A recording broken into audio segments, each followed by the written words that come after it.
എടാ അന്ന് അതേ ദിവസം സി എസ് കെയുടെ മാച്ച് ഉണ്ട്, ധോണിയുടെ ലാസ്റ്റ് ഗെയിം. അതിന് എടാ നിനക്കെൻ്റെ വട്ട് നന്നായിട്ട് അറിയാവുന്നില്ലേ?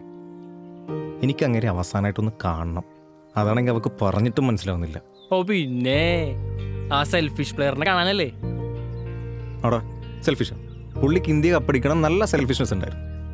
കപ്പെടുത്ത് കഴിഞ്ഞാൽ ടീംമേറ്റ്സിനൊക്കെ മാറ്റി നിർത്തി പുള്ളി കപ്പെടുത്ത് ഫ്രണ്ടിൽ വന്ന് നിൽക്കാറുണ്ട്. പിന്നെ പേഴ്സണൽ റെക്കോർഡ്സ് കൂട്ടാൻ വേണ്ടി 3-ാം നമ്പർ 6-ാം നമ്പർ പോയിട്ട് കുറേ റൺ എടുത്തിട്ടുണ്ട്. ഭയങ്കര സെൽഫിഷാ. പിന്നെ ഈ തുഴഞ്ഞുണ്ടാക്കിയതാണല്ലോ. എടാ തുഴഞ്ഞ് 87 സ്ട്രൈക്ക് റേറ്റ് ഉണ്ടാ.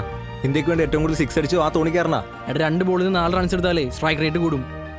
2 ബോളിൽ 4 റൺ എടുത്ത് എങ്ങനെ ഏവറേജ് 50 കിട്ടുന്നത്?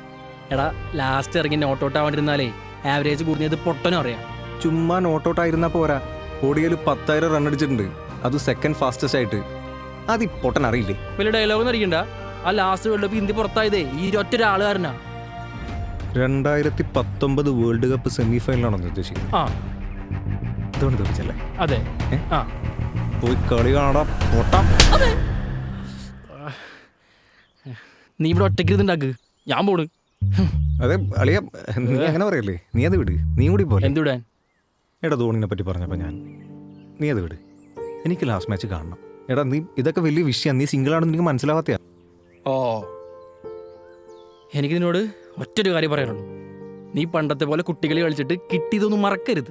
പിന്നെ അന്നത്തെ പോലെ നിരാശ കാമ്പുവിന് കമ്പനി അടിക്കാൻ എന്നെ കിട്ടില്ല. ഞാൻ വെള്ളം നിർത്തിയതാ.